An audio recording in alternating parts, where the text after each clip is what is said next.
Good afternoon, everyone. Thank you so much for joining us today. I am your host, Shelly Kino, and this is #NoLimits. #NoLimits is about people who society has placed limits upon, but who have busted through those limits. I believe that there is not a better example of, and I don't even think these were real limits, but the example of the caterpillar turning into the butterfly. Ophelia says in Hamlet that we know who we are, but not who we will be.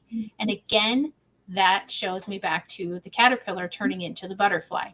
The caterpillar literally dissolves itself into its cells, and then it reforms into a butterfly, and then it has to fight to get out of the cocoon in order for its wings to be strong enough to fly. And so often, as a special education teacher and now as a special education consultant, I see this happening on a daily basis. And my book, Those Who Can't Teach, is the same thing. It is stories about people who have had limits placed upon them, but who have busted through those limits. And so, since I couldn't write a million books to tell all the stories, I started doing this show a little over a year ago. And not only do I interview individuals who are busting through limits, but I interview companies or other people who are helping those bust through those limits. And that brings me to my guest today, Jason Frazier. He is the CEO of MindsEye Radio. Jason, welcome. How are you? Doing well. I'm glad to be here. And, as much as the Shakespeare stuff we've already described this year, you put that very poetically. I like that hope your intro. Oh, well, thank you. Thank you very much. And I so appreciate you being here. And I'm so excited. I just want to dive right in, but I do have to do this business stuff because I always tend to forget this stuff. So if you're watching, leave us a comment and let us know #live if you're watching with us live. And if you're watching this in the replay, #replay. And make sure to like this video, share it with your friends, subscribe to the YouTube channel or the Facebook page so that you never miss a #NoLimits, because I'm telling you, I've got this amazing program that we're going to talk about today. And then I've already got the next 4 weeks lined up and another just constant amazement week after week after week. So I'm very excited and you don't want to miss out. So Jason, a couple of weeks ago, I was able to interview Megan, who works for MindsEye, but what she does is a little bit different than what you do. So can you give us just a brief summary of what she does? And then tell us what your role is there at MindsEye. So with Megan Harms, who's our fantastic arts and culture coordinator at MindsEye, anything that deals with the audio description program, setting up the venue, or setting up the contract with the venues, to describing, to providing our arts and culture accessible art program and setting it up, she handles all those operations.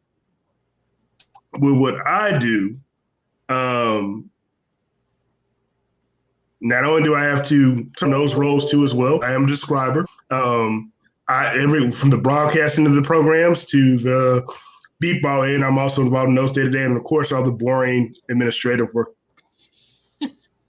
And can you do me a favor, because you said you are a describer, and we are having, I don't know if it's a lag or if we're frozen. Can you tell us what a describer is? Yeah.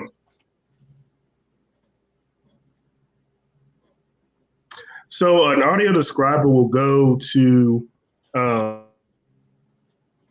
particular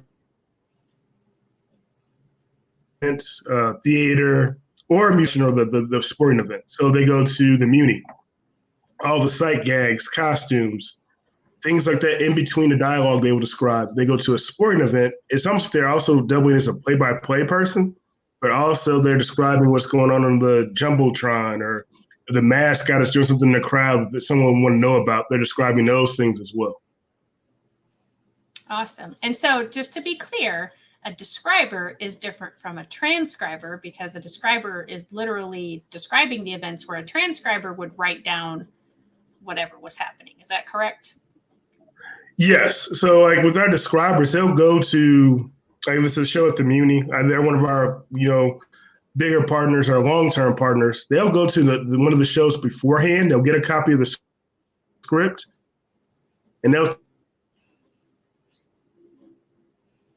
don't stumble over the dials elements and time it out well. So they get a little bit of pre-screening time before they can actually do it live. Right. That's awesome. So tell us then, tell us what MindsEye Radio does. So that was a little bit about what Megan does and a little bit about what a describer does, but tell us about MindsEye Radio in general. So MindsEye Radio has been around since 1973. It was founded by an oblate priest who was also in the St. Louis Media Hall of Fame, Father Bonnie Windbrink. He started the station basically, it was just a radio station at first. So someone had reached out to him and said, hey, we have this idea to get a radio station that reads print material for blind and visually impaired folks in the St. Louis metro area. Could you guys help us out and start this? And he took on the challenge. And we're still here today, but now we've included 2 other programs to what we do on a regular basis, and those are the audio description program, which we just talked about, and also the Beat Baseball program as well. So tell us some of the things that your describers would read over the radio, and tell us some of the some of the numbers of people that you're reaching, and just a little bit more history and sort of the administrative stuff from 1973 till today. So I think the big thing with us when people think about radio, they always think about like music or, AM talk. Those are things that, that most people were frowned upon because my background is in broadcast media. So when I was at SIUE studying, if you ask me, what do you think, what's the first thing you think of when it comes to radio? I probably told you sports talk. That's what I mainly listen to. So when I came to the doors of MindsEye, and someone described what MindsEye did, and there was an opening there. So we read. So for example, I'll give you one of the programs that I think is hugely important that most people take for granted. So when you go to the grocery store, you or I were both sighted. I'm not a smart shopper. I don't use coupons. That's why I don't go to the store that often. I'm not sent to those tabs. but when I go, I can usually see the signs that say like 2 for $5, or ground beef is $1.99 a pound or whatever, and I can make those decisions right on the spot as a shopper to pick those items. But what about someone who's visually impaired when they go to the store?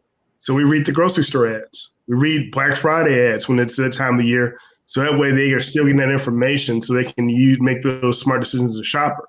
But we also read everything across the gamut from the St. Louis Post-Dispatch, here locally in the area, to your national programs such as USA Today, from your hardcore, kind of numbers and financial stuff is like the Wall Street Journal or Consumer News, all the way to Rolling Stone magazine for more entertainment base.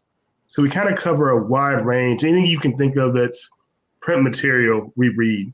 Even things that people don't think about. I always like to point to The Outdoorsman as another show. And we read a show that talks about hunting, fishing, things of that nature. And I've had this question before, so that's why I always like to use this as an example. And someone say, well, if someone is visually impaired, why would they want to hear about the outdoors show or the outdoorsman or hunting or fishing? Mm-hmm. And I explained to them this, and there's ways to still do those hobbies accessibly. But if not, that person probably spent most of their life before they lost their vision doing those activities, and they still want to hear about it. They still want to be immersed in that world. So we want to make sure they can still do that by reading those publications. So it's just one of those things of making sure we cover the full gamut of activities. And even now we have some podcasts that are done by visually impaired producers. So now we've added that to kind of the foray of our Talk Description to Me podcast, our Blind City podcast. We've added some of those shows that are actually produced by blind or visually impaired individuals. That's awesome. So something that you mentioned, and I want to hone in a little bit on, is that the person who has become visually impaired may have done those activities before they became visually impaired. And I believe Megan said this, so if I get this wrong, it's not her fault. It's mine because I'm not remembering correctly. Can you tell us about that? Because I think most people have, I believe it's a misunderstanding, if I remember what Megan said correctly, that people are, if they're blind, that most people are blind from birth, and that they don't see anything, or that all they see is black. So can you help my audience and myself understand when you say visually impaired or when you say blind, exactly what you're talking about. So I'll start with that one kind of first, the visually impaired or blind. You were very correct when you said most people are not completely 100% blind that are visually impaired. Most of them have some framework of vision. And I can probably illustrate this better, but I'm not gonna jump to another program, but beep ball is a better way to kind of illustrate this one. So for the beep ball team that we have, there are categories defined for each player. So for someone who is total dark, or they call it total, they don't have as many restrictions with their blindfold as someone who has maybe retinitis pigmentosa, can see through like a straw hole, which means they still have some type of vision, or they may not have any peripheral vision. So their vision level is rated differently. And I found that out kind of, and it's weird because my journey with visual impairment and people who are visually impaired or blind didn't start at MindsEye. My grandmother, who lived with me and, till our family until she passed away, was visually impaired. I always joked that I was already describing the prices right at an early age. That's how I started off, and didn't know that I would use this skill later on in life. But she had diabetic retinopathy. That's how she lost her vision. And she wasn't completely blind, but her vision was enough where she could get around the house, but objects had to be like this. And there's a lot of people you'll see that when you're looking at somebody using a smartphone, and some will have voiceover, but some of them may put their phone like this. I went to an event recently where somebody used it was one of our beep ball players. It was a wrestling event, pro wrestling event. And they used their camera phone and they magnified the ring. They, magnified to its full extent. That's how they were like kind of taking in the event. So we weren't doing audio description for that particular event. They just went, and that's what they were using to kind of sense and see. So people have different vision levels. And there's very rare how many people were totally have total darkness. So it makes things very interesting when you're kind of having those conversations, even when you're thinking of small things as like your phone, your dark mode, going to a restaurant, little things you don't think about. I was in Kansas and we went to a restaurant and the floor had those checkered board squares where they were like, it's a weird contrast. Uh-huh. From the light from those floors, the person I was with who had some visual impairment was like, I can't do anything with this. Like, I have to grab onto your shoulder because usually I can walk without you. But the floor was messing up their vision because of just how the glare from the contrast was, what was going on there. So you learn a lot of things in this field. Yeah. Can you tell us more of those types of examples? Because I think the more over sorry. time that I've learned in the past 10 years of different levels, different things difficult for someone that doesn't really impact another person. Right. And that's what I try to do with this show, is to give those different perspectives and to give those different experiences as to, what someone else goes through, so that we can be more understanding. And I think sometimes people have very good intentions and they want to be helpful, but sometimes it's not helpful, the things that they're trying to do. And then you have the other extreme where people are, I don't know if it's a fear or exactly what it is that prevents them from even trying. And so I'm trying to bring all of that, kind of into the middle and let everybody have just like I said, a better understanding of what might be appropriate, or, why it would be appropriate to jump in and help someone. And it's kind of on the person. Like, you gotta it's a weird balance for me. Even like I said, the beep ball team is where audio description events is where I see the most people interactive, where I'm helping someone maybe to the bathroom, or I'm doing something else to get them to the field or something of that nature. And then some people will, instantly say, hey, I need help. But some people, you have to kind of let them find their levels, and they will be honest with you and telling you like, hey, I'm not comfortable walking through the stadium. Can I grab your shoulder now? You kind of get that aspect of like just knowing the person, because some people are extremely independent and you don't want to overhelp. You don't want to sit there and say, hey, let me help you do this, because they feel kind of like you're, for lack of a better term, like you're almost babying them, and they don't want that kind of treatment. Right. But when people need help, they'll be very upfront and say, hey, I can't make out that I need help getting through this thing. I have my guide dog. Can you help me? I know the guide dog can help me, but some people don't know how to act around guide dogs. People start petting the guide dog when that guide dog is actually trying to work and navigate the crowd. So you become a buffer you become the bodyguard for the guide dog. It's kind of what I call it. Okay, that makes sense though, because I've seen that happen many times where it's exactly what you said, that, somebody is just thinking, oh, this is a dog, I want to go play with the dog. And they don't really think about that dog is working and that dog has a role, and you're distracting them from doing what they need to be doing. Yeah, it's just things like that. Like I said, over 10 years of knowledge. Even, my grandmother was, I was very young when she was impaired. So there's probably things I didn't realize that she had to deal with when she was navigating it. But in this 10 years, I've realized so many different things, so many different levels, even talking about the different ways you mentioned of how people lose their vision. Like, it's not just always, someone who's born blind from birth. Even if they have a vision problem at birth, it may progressively get worse. Maybe like something they start off with is, okay, I just need glasses. Then they progress to, okay, now I have glasses don't help me anymore. Then they progress to something where they've lost total vision. That can happen in over a lifespan for someone. So it's not always they've once remember seeing certain things or certain colors and they can identify. Or even if you have someone, one of our patrons who are listeners to our radio service, we tell her story a lot because she's one of the people who's so high in spirit. And now you can imagine with the time of her life when she did lose her vision, she was going through a divorce, probably as good as a divorce can go through. She always describes it.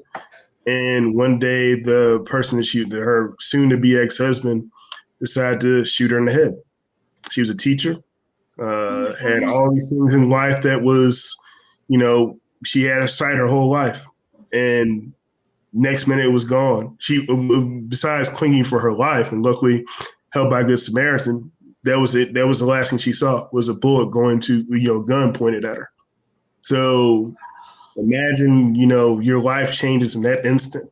There's other accidents I can point to too from some of our listeners that say, I had a mechanical accident, things like that they lost their vision, not knowing that was ever going to be in the cards for them, just in an instant. So then getting into the whole area of I've lost something, and how do I live my life now without having it? And she talks about, in her story, she's a confessed shopaholic. She said one of the things when they gave her all her things that she can, help her out with life now being visually impaired, someone directed to MindsEye, she said she was resistant to all these things because it's still like, I want my vision back. I don't want to live my life in this way. And she said she just turned on the radio and they were reading the ads, the Black Friday ads. And she heard something she wanted, and that's what got her getting out of the house. Because she didn't want to leave the house. She became reclusive. And like I said, now she's one of the leaders in the community, and she does a lot of things in the St. Louis community for blind and visually impaired people. But her story, she said, MindsEye, and then she listened to the eating shows about restaurants. And that wanted her to go, she got the urge to go to some restaurants. So it's just one of those things that we try to say we community build with that radio program, because there are things in that program that aren't just, your print materials, your St. Louis Post-Dispatch, there are things to get people engaged and going into the community, no matter where they lost their vision, whether it's from birth or was it from, an accident or macular degeneration, all walks of life. And that's such a good point. And when I talk about my hashtag no limits and trying to have people's perspectives changed, I often am thinking about a child and then how, we can't determine what their life will be like when they're an adult. And so to set academic limits or to set medical limits on them, that's always kind of been my focus, is going from, knowing what you have and blossoming into even something greater. But it works in reverse. None of us know what tomorrow holds. And we're all, one accident away from being someone who is now disabled in some way. And so, trying to have people have that compassion, because it's just by the grace of God that's not you in that situation at this moment. And that's the thing that you said a good point, and I can't remember who. So I'm going to attribute this quote to. I want to attribute the quote to somebody, but someone made this really good point one time I was talking, and they're talking about that. Out of all the groups we talk about for diversity, we talk about race, we talk about all these other things. Disability is the one group you can be at 12 p.m. today. You may not qualify to be in, but by 2 p.m. something can happen where you actually wind up being in that group. And I was like, yeah, that's something I never really thought about from that perspective of like you said, you're an accident away, or something from that nature of possibly being someone who has a disability. So always those issues and, making sure you're fighting for them and listening to people who talk about accessibility is important, not just for your own self-benefit, just because it's the right thing to do, but also like you never know when you could become in one of those groups. Right, exactly. Such a true statement. What are the numbers? Like I know worldwide, the population that is labeled or categorized as disabled, I think is 15% of the world's population. Do you know within that number how many, and maybe even if you just know in the St. Louis region, or if you know nationwide, what the number of blind and visually impaired is compared to the rest of the population? I know based on the last census results, we got, and this not the most recent one, not from last year, but probably 2010. Okay. There were 62,000 some odd people, can't remember the number in there, that could actually qualify for our service in the 16 listing areas that we have. Wow. So and that can go like, for example, I wear glasses typically. Mm-hmm. I would count in that, but like there's still a great number of people who could fall into that region. Like even with our service, so we send out radio boxes that have the SCA feed of our radio. I'll kind of explain this on our radio side. Our radio broadcast comes from the SCA side of 101 ESPN. So you can only hear us on the particular radio box from the radio standpoint. But there are 23 other ways to listen to us through like the Amazon skill or the Amazon Dot or Echo through an Alexa skill. We're on the TuneIn app. We're also developing our own app, which we hope to release next month. But with those boxes and now we send out Amazon Dots too, we know we have like 1,400 boxes out in the St. Louis community. Okay. But if you look at our streaming things and we can look at the analytics, we get numbers that not only from the St. Louis area, but people from like Washington or this Washington State listening to us, other places. And we can get those numbers in the high thousands and look at like, okay, this is how many people listen to this particular show. That's kind of how we make our idea of like what shows we want to, what are we offering? And we also survey our listeners who are in that data count of boxes that we've sent out. We're saying, hey, what do you want to hear from MindsEye? What do you not like? And that's how we get our feedback. That's how we get our ratings, technically. Right. But there are a number of people who listen to our service that I will go out in the community. Like a couple weeks ago, we were doing audio description, and someone said, hey, yeah, my buddy told me that you guys are also on the Amazon Dot. So I just said, Alexa, play MindsEye, but he's not in our database. I never knew the man until that day. So he's a MindsEye listener. So we try to make our listening stream accessible for anybody. That's why the need for the app is one of those things too, because everybody always has their smartphone in their hand. So why not have that person have MindsEye in their hand as well? Yeah, that's amazing. So the radios that you talked about, how far away, if someone has those, can they be from where the frequency is started? Did that make sense? Yes. Oh yeah, no. So basically it covers like wherever 101 ESPN goes, we pretty much go in a way. Okay. So, ironically, if you go to our building, we're located in the grounds of Our Lady of the Snows, a shrine in Belleville. A lot of people know it for the Way of Lights displays. That's how most people know it. I call it rush hour traffic now because it's literally, we're the first point of the tour. So if we're stuck there 7 o'clock on the Thursday night, it's going to be a hard time getting out the parking lot. But there's a tower that sits next to our building. We don't use it. So our tower, ironically, is in South County, the one that we use. So we're about 70 miles from the tower location, each in either direction, north, south, east, west. I would say with the expansion of HD channels, we now probably sit about 60 miles comfortably. You can still in those 70-mile range areas, but if you're on the wrong side of the hill, you're going to have problems. So that's why we also felt the need to start doing the streaming portions of the thing, like the Amazon Dots, the app, because that signal comes from another streaming device, not the tower, that someone can get anywhere in the world, no matter where they're at. But the radios we send out free of charge to anyone who qualifies for our service. That's amazing. So how would someone go about reaching out to you to get one of those radios? They can go to our website. It's MindsEyeRadio.org. Or there's a number of referral sources for us here in the St. Louis area too. But MindsEyeRadio.org is the thing that says listen, or the broadcast information program. They scroll in there as an application. So you go to that our programs section, and they'll say, okay, fill out an application, go to the broadcast information program. And if you scroll down a little bit, there's a place to fill out an application on that particular page. Yep, if you go back up a little bit,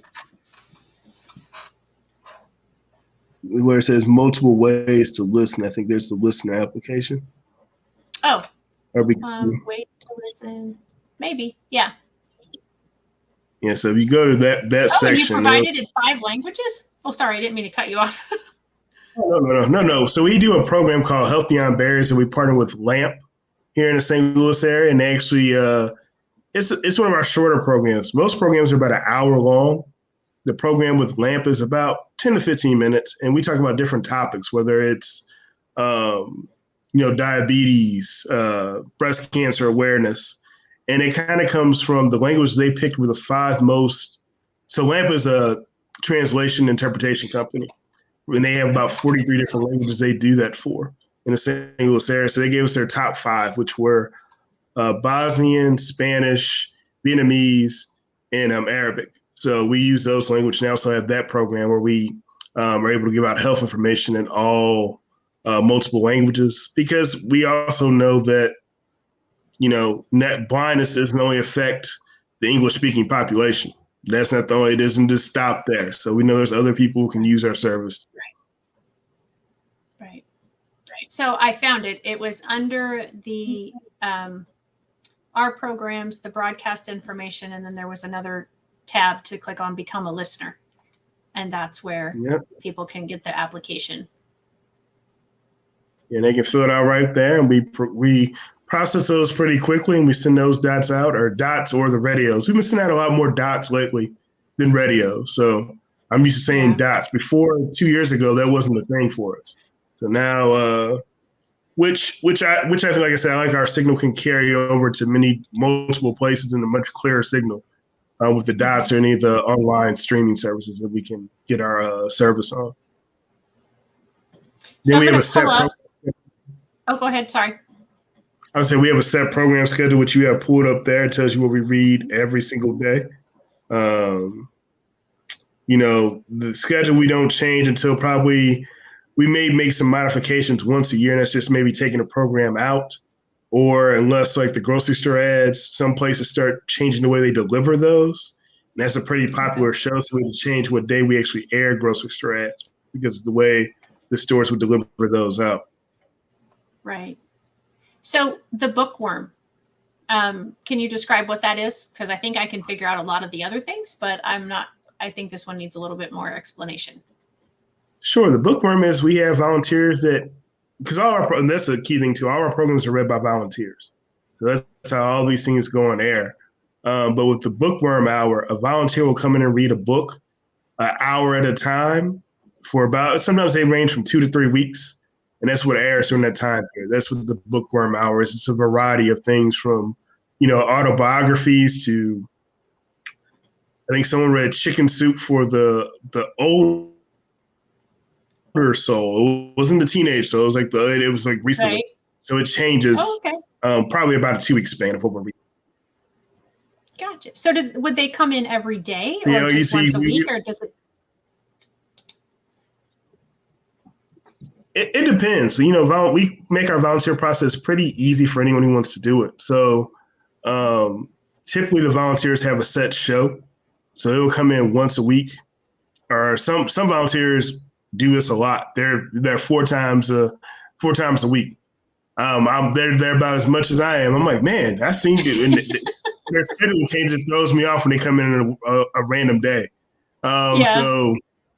So I'm used to seeing them there, but usually we have volunteers read once a week, one particular show. They already have their shows lined up. We have a sub list, so that volunteer can't make it in because of vacation, illness. They can come in and fill in. But also with us kind of expanding our radio side of things here in the next couple months, we're going to be expanding to Springfield, Illinois, in the central Illinois region with our service. Oh, wonderful. So now we're going to be picking up some more of those programs in that general area coming up here soon. So we always need more volunteers and more volunteers to help us read those programs soon, so we can make sure people in those areas get their local content.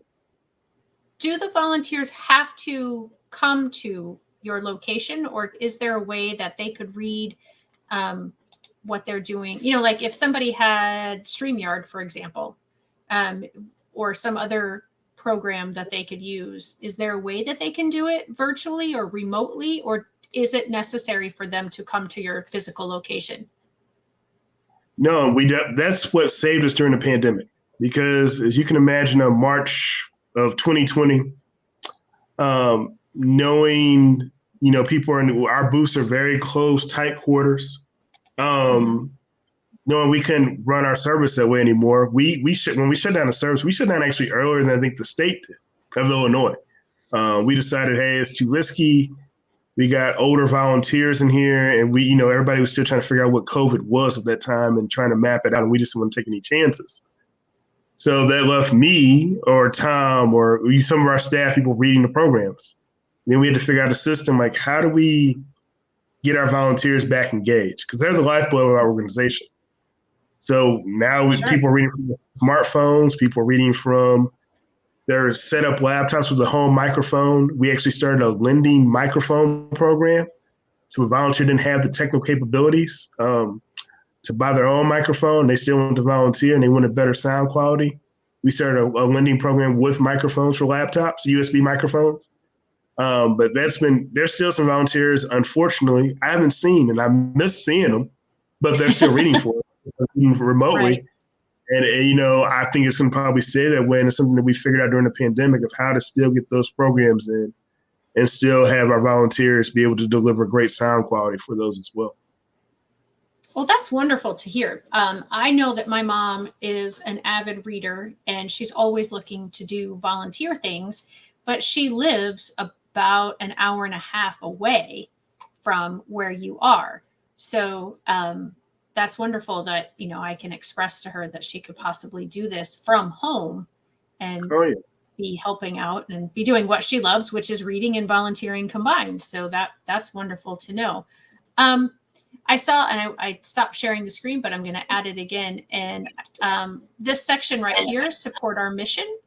So are you a 501c3, I presume? We're a 501c3 nonprofit organization.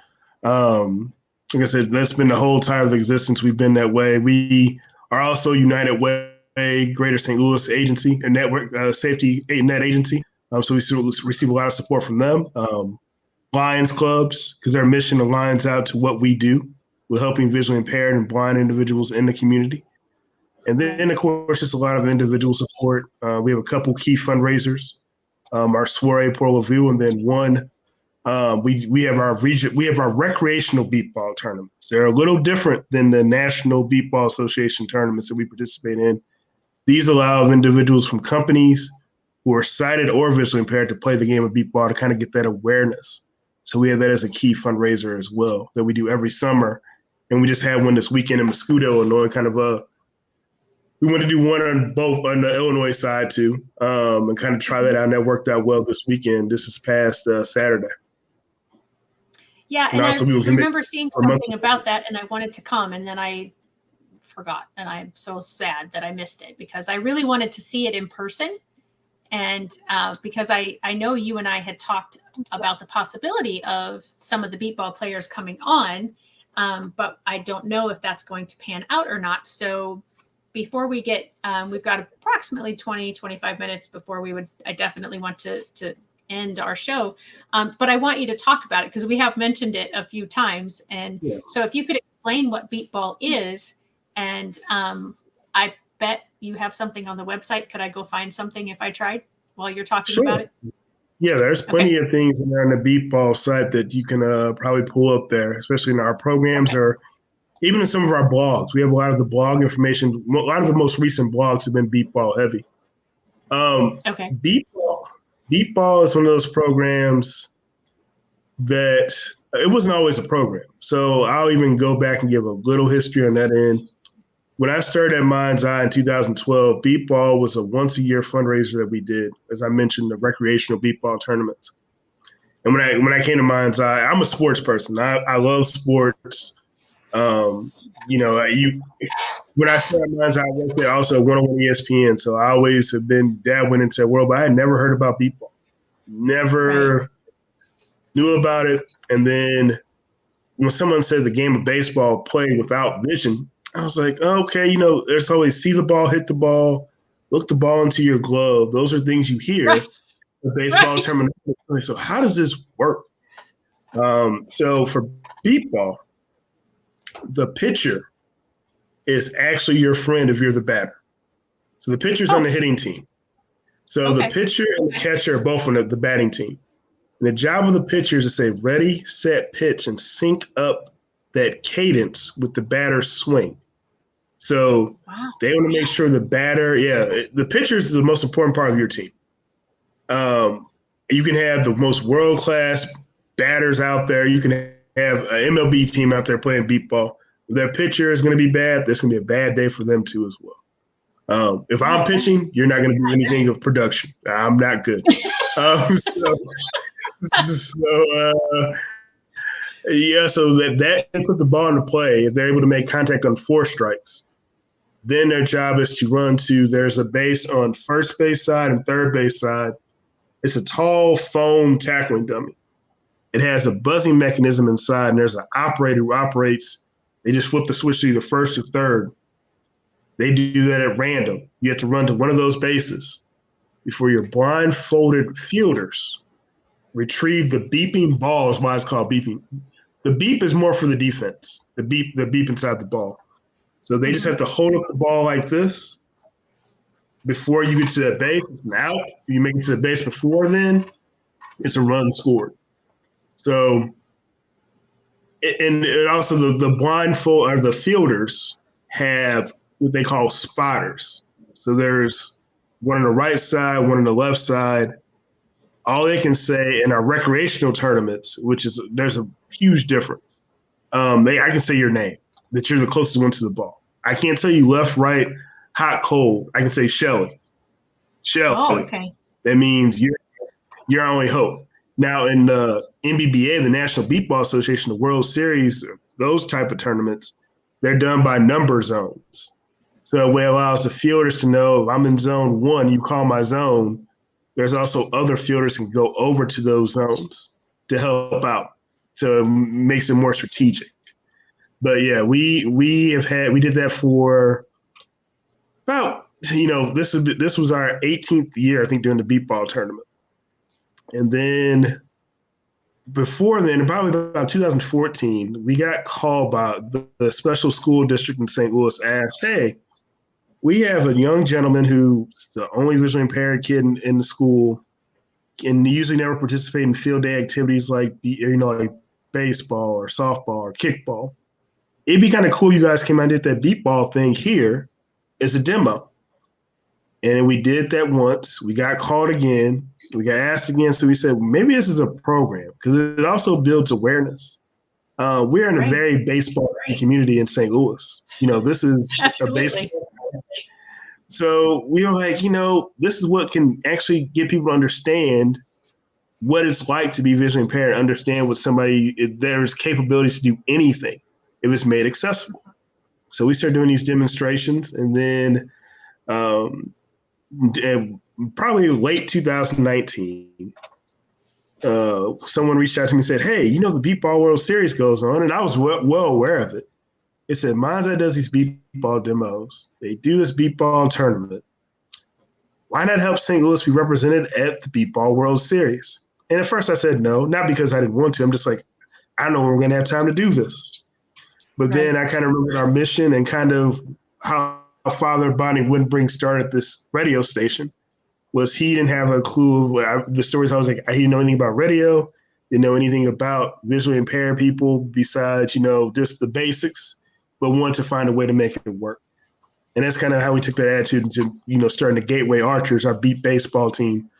And it's been, when I say something that's just opened my eyes, like I was telling you those stories earlier about, walking with somebody through a restaurant and learning about contrast, or seeing this team not only bond over beat ball, but do bowling together, do other activities together, have a group chat where they hang out and, kind of build that community with them, has been fascinating to watch. It's but beat ball is one of those things that just brought people together and helps people understand a little bit better. If you don't know anything about, radio services or audio description, sports usually can trigger somebody to understanding some things. And beat ball has done that as far as a program, as far as the Gateway Archers, and still is those recreational tournaments that we do that we're going to get Shelly out at one day to participate in. Yay! I was not a great baseball player or softball player in my younger days, so I can only imagine how not good I am today. But I will absolutely love to come out and do that. So do you happen to know how long this video is and kind of what it talks about? Because I think I can play it and I think everybody would be able to hear it. It's about 4 minutes, I think, if I'm correct. And okay. It gets some pretty good illustration of the beat ball program. All right, I'm going to try, and hopefully this will work. If not, you all can go to mindseyeradio.org and find this yourself. But let's see what we get. MindsEye presents 3 blindfolded batters swing through pitches. On the MindsEye logo, a swinging batter stands atop the M. Can you hear it? The ball takes the place of the first braille dot, beat ball. Going into its 14th year, Beat Ball has been one of MindsEye's core fundraisers and programs. Beat Ball adds a spin on baseball that allows those who are visually impaired or blind to compete. Beat ball is so important for me because I was actually, as I was growing up and playing baseball, and when I lost my sight at the age of 20, I thought that playing sports like that would be over for me. And when I got introduced to beat ball, it was like a dream come true again, it was all exciting for me. Players are guided by sound, not sight. The sound of the beeping ball, buzzing bases, and cues from the pitcher. While the game provides unique opportunities for blind athletes, it also brings the blind community a step closer to ever sought-after acceptance and equality. The feeling that they belong in the community, there's maybe not much of a difference between their disability. And for the sighted people, I think it's a great opportunity to experience what it's like to be visually impaired and to feel what they go through on a day-to-day basis. It's difficult. Like, forget the swings. Just sitting out there in the outfield, you're just waiting. But you have to really rely on like all your other senses. Like you really have to rely on your hearing. Every July, usually on the hottest day of the year, MindsEye holds the Ultimate Beat Ball Tournament. This one-day tournament, made up of as many as 24 teams, constructed of players from local businesses, organizations, and passionate individuals, compete to be crowned the Ultimate Beat Ball Champion. By the players wearing blindfolds, everyone is on an even playing field. It's so important. Again, it just gives you such a more amazing appreciation for what you do, what you have, and what others don't. I thought it was a great experience, and I got an opportunity to really appreciate the challenges of being visually impaired, but also how good a lot of them were at beat ball and the possibilities, whether or not you have sight. So I think it's good for us to get different perspectives and experiences and try to see the world from another angle. In 2018, MindsEye made a commitment to creating more of these moments in our community, which meant that beep ball would no longer be a one-day event. It was made a year-round program. MindsEye now goes to schools like Riverbend Elementary and Webster University to educate and bring awareness about persons with visual impairments and the wonderful adaptive game of beep ball. The next step for MindsEye's beep ball program is to take it national. For the first time, MindsEye will send a team of visually impaired players to compete in the Beep Baseball World Series, a group that works as one unit, a group that attacks with accuracy and precision by raining hits across the entire beep ball battlefield, a group that defends by picking off the opposing team's attacking advances. The culmination of all these factors is how MindsEye came up with the team name. Introducing your Gateway Archers, A navy arrow under the arch.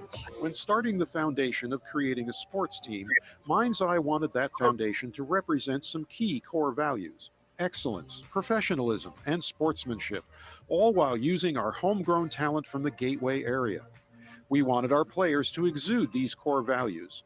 One player that is a shining example of these values is Chad Dillon. I thank God for MindsEye Radio, because for people like me, it's an unbelievable resource, and it makes me feel and actually gives me actual independence and allows me to participate in the community as if I still had full vision. And I really do thank God for MindsEye Radio. So thank you so much for your support. Wish Chad and the rest of the Gateway Archers good luck as they compete this beep ball season and try and win the Beep Baseball World Series. For more information about how you can get involved with beep ball, That's a great video. That really did help me understand. I mean, you did a great job visually describing it. Obviously, you can tell you're a describer because you really, I had a great picture of what I was going to see when I actually got to see it. And so I appreciate that. I do have a question though. I like baseball. And as you said, you got your post down first base and down third base. So are there foul balls? Yeah, and the foul balls are interesting too. So since the pitcher's on your team, not only you have to hit the ball and stand at the pretty much the same perimeters as baseball, the fair territory is about the same, but you have to hit the ball at least 40 feet because the pitcher's mound is 20 feet. They're on your team. They're not going to field the ball, so you have to hit it at least 40 feet too. Wow. So that's kind of another thing of like fair and foul territory is that as well. It's the distance you have to hit to get it past that pitcher's arc. Okay. Goodness, I'm a little nervous, to be honest, of participating because I have a feeling I'm going to miss a lot. So I'll swing as many times as I'm allowed and do my best. But yeah, I would absolutely love to come out and try that sometime. And I'm just trying to think, like, how can I have what you're doing brought out to where I am? Or I'm a little bit, I'm still further out than where you were at in Mascoutah, probably another half hour, 45 minutes. And so trying to get you to come out this way and just do some exhibitions or something like that. Are you in the Illinois side, I'm thinking? Yep, too? I'm in Illinois. Yeah. Okay. Yep, I'm sure we can work something out. Yeah, we can definitely figure that out and I will tell you this, it's not on you if you swing and miss. It's the pitcher's fault. Remember that. Pitcher's fault. It's their job to find your bat. If they can't find your bat, just to put that in context, why I say the pitcher is so important. In our tournament that we do here, though, like at the recreational tournament in 2019, we had a team of people who had never played before. And we always have this team. We call it the Friends of MindsEye. And it's people who want to get the experience, kind of like yourself, see what it's about. And I put them all on this team. And I said, you know what? I want to give this team, because it's fun when you get out there and make contact. I said, I give this team a pitcher who's also available, who's pitching the Beep Ball World Series. I'm thinking this is going to help them, at least have fun, play their 2 games, and they're going to go home, probably not win. They won the whole tournament. They won the whole thing. So as I said, your pitcher is key. You have someone who can make contact, be patient, figure out, as long as your batter's keeping that same swing the whole time and don't really change it during that bat, you'll be okay. So yeah, they won the whole tournament, and it was like basically a whole team of newbies, minus the pitcher who played before. So that tells you a little bit how important your pitcher is. Absolutely. That really does make it very, very clear. So Jason, we have about 9-ish minutes, and I want to make sure that we have covered, as much about MindsEye as you wanted to. So is there a part of MindsEye Radio that we haven't talked about that you want to be sure to talk about?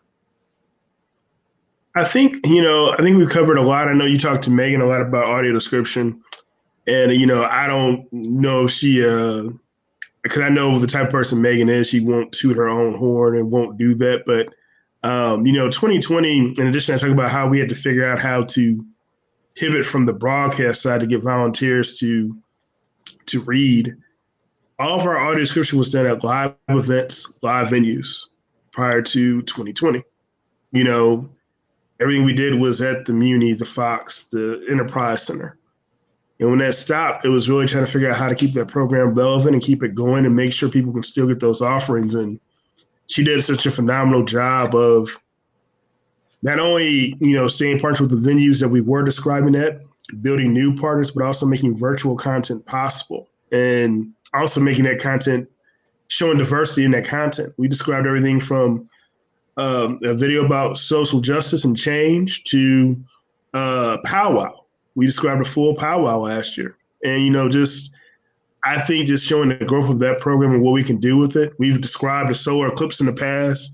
We're willing to describe anything to make it accessible for anyone.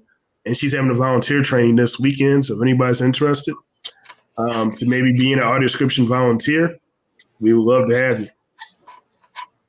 So would they go to the website? I know, and Megan did talk about that, but I never know who's listening and when they, what they've heard before. So where would somebody go in order to be able to sign up for that volunteer training? The website again? Yes, they can also go to the website, mindseyeradio.org. It's in the blog section. It's also in the audio description section. But yeah, she'll be doing a 2-day training. She just won an award from the American Council of the Blind for her outstanding work for what she did in 2020 and early 2021. So definitely a great person to learn from. I always, when someone's like, who's coming out to describe? You want Megan, you don't want me. I do all right, but Megan is the gold standard for us. So, I'm glad that she's on our team and able to provide that service for people in the community. Yeah, she did a little sample for us. I had her just sort of describe our scene, and so she talked about what I was wearing and a little bit about what was behind me and what she was wearing and, the length of our hair. And we talked about how the eye is the most used muscle in the body. And she didn't know this off the top of her head. So I'm going to throw this at you and see if you know this off the top of your head. I know it's some astronomical number about the amount of stimuli that go through the eye, I don't know if it's every minute that this number is or every hour. But do you know, I don't know the number, but I think it's every minute. It's like one of those large numbers that people don't realize that when they're taking into account of when they're viewing a picture or viewing a TV show of why certain things stimulate them, because that's what, those, I'm never going to sound like a scientist here, but those neurons and things that go through their brain that stimulates, it comes from the eye. And there's so many of those receptors that it's I almost say it's a million, but it's just one of those high numbers that you don't really think you can do that in a full minute. Right. Yeah. And that's kind of where I think it is too, is somewhere around the million mark. And when she talked to us, she talked about how you have to figure out how to say the most with the least number of words. Yeah. The only time you get a little free range is the circus, because you are the show. If you're describing the circus, think about it. Everything's visual. And there's no dialogue there besides the ringmaster. So you're it. So sporting events can kind of be that way too. But with plays, theater productions, you don't want to step over the dialogue.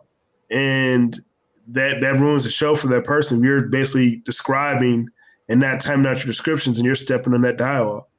Or even it's kind of like like there's different musicals, and music is around that, and those are song favorites. But if there's something happening on stage where it's a visual thing, I got to jump in there and try to figure out how I'm going to get in and out without interrupting the song for that person, if it's their favorite song of the musical.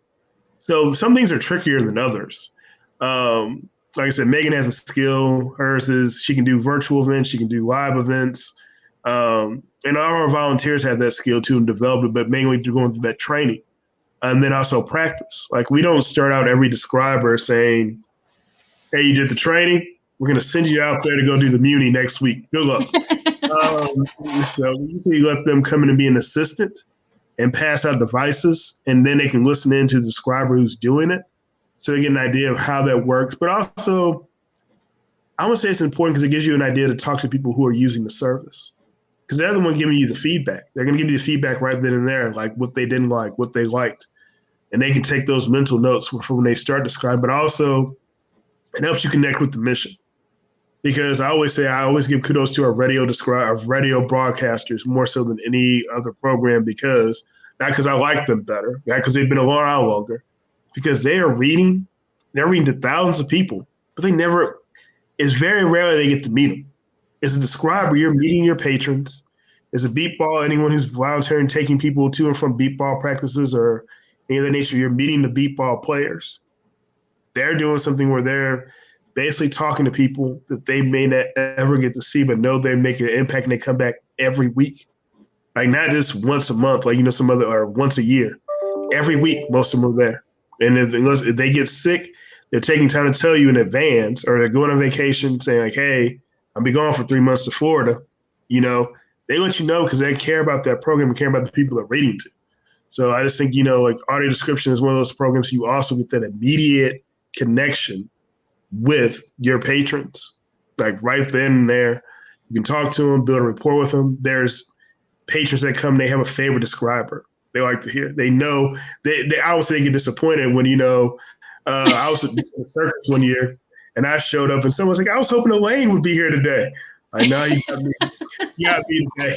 But they were very complimentary of the job, but it's also like there's people they build a rapport with. It becomes their person that they like to hear described. So it's kind of cool when you get to be involved in that program too. And you get a lot of shows you get to see, for free. So that also doesn't hurt.